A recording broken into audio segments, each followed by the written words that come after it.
It was a crisp autumn day in California when Irene Wiley shuffled into a welfare office in Temple City, her daughter trailing beside her. Irene's eyes, clouded by cataracts and a degenerative condition, rendered her nearly blind, and her steps faltered with uncertainty. The staff glanced up, expecting a routine visit, but their attention snagged on the girl. She looked barely older than a toddler, small, frail, her movements unsteady. Yet, when they asked her age, the truth stunned them. She was 13 years old. Suspicion hardened into alarm, and within minutes, they dialed the police. Thus began the unraveling of one of the most harrowing tales of neglect the United States would ever witness, the story of Jeannie Wiley. Jeannie first crossed the authorities' path on that November day in 1970. Irene, battered and broken by years of abuse from her husband Clark, had finally summoned the courage to flee.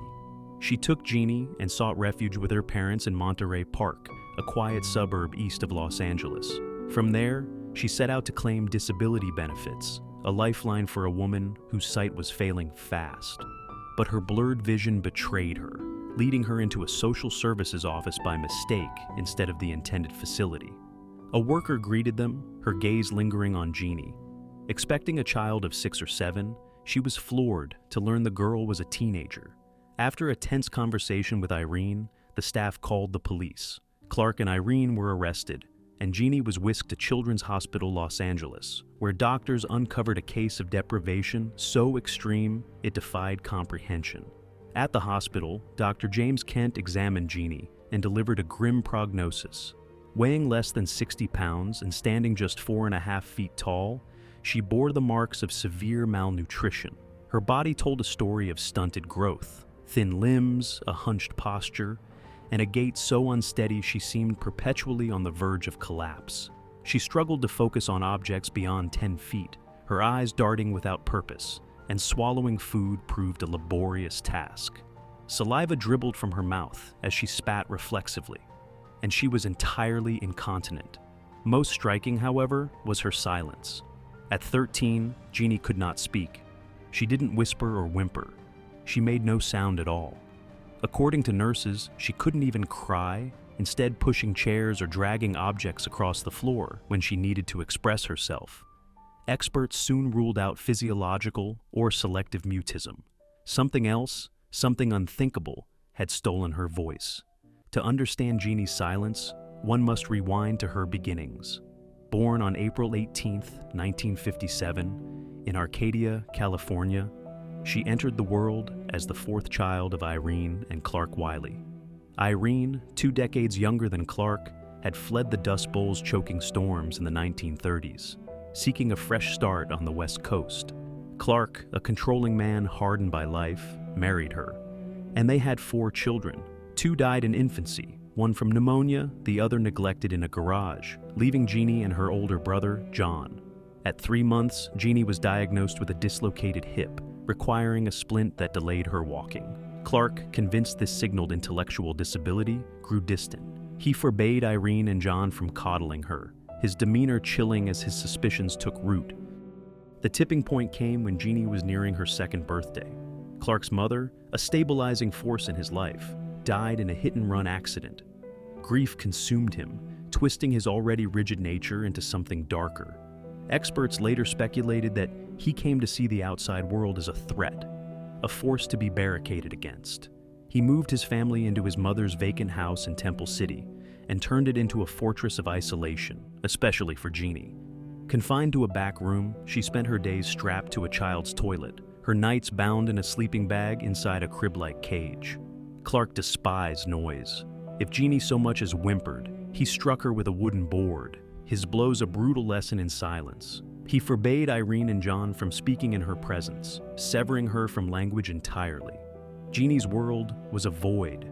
Blacked-out windows plunged her room into perpetual darkness, and she had nothing to touch or explore beyond the occasional spoon or scrap of cloth.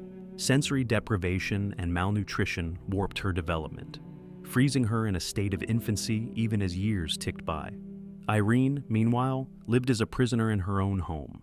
Nearly blind and terrorized by Clark's threats, he vowed to kill her if she sought help. She endured over a decade of captivity alongside her daughter. John, too, was silenced, slipping out only when Clark permitted. By the time Jeannie turned 13, Irene's spirit finally snapped free. She fled with Jeannie, setting in motion the events that led to the autumn day in 1970. Clark's arrest ended in tragedy. Shortly after, he died of a self-inflicted gunshot wound, leaving Irene to face charges of neglect. Jeannie, however, became a ward of the state, her case a rare prism through which scientists could study human development. Linguistic and psychological researchers descended, drawn by a question posed by Eric Lenneberg in 1967. Does the brain lose its ability to acquire language after a critical period? Jeannie, unexposed to words during her formative years, was a living test case. At first, she thrived under care. Dr. Kent, who became a steady presence in her life, noted rapid gains. Within days, she dressed herself. Soon, her coordination and eye focus sharpened. Language emerged haltingly, single words like blue or apple, but her choices hinted at a keen, if buried, awareness of her surroundings. Yet the hope was fleeting. Researchers debated her potential fiercely. Some believed the critical period had passed, dooming her to silence. Others saw her progress as proof of resilience. Jeannie herself became a pawn in their studies, shuffled between foster homes as funding and interest waxed and waned. When she turned 18, Irene, now released from legal consequences, took her back. Overwhelmed and ill-equipped, Irene soon relinquished her again. Jeannie drifted through a series of placements, her condition slipping as disagreements over her care fractured the team once devoted to her recovery. By the late 1970s, she was isolated anew, not by a cage, but by neglect from a system that had lost its focus. Today, Jeannie resides in a care facility in Los Angeles, her whereabouts closely guarded. Reports suggest she's stable, tended by staff who offer the quiet kindness she never knew as a child. She remains largely mute, her vocabulary capped at a handful of words, her voice a whisper against the silence that defined her youth. The chairs she once moved to make noise sit still now, and the world she observes through clearer eyes remains, in many ways, beyond her grasp. Her story lingers as both a tragedy and a question. What might Jeannie have become with a different start? Her silence speaks not just of Clark's cruelty or Irene's despair, but of the fragile window through which we become human. For linguists, she tested a theory.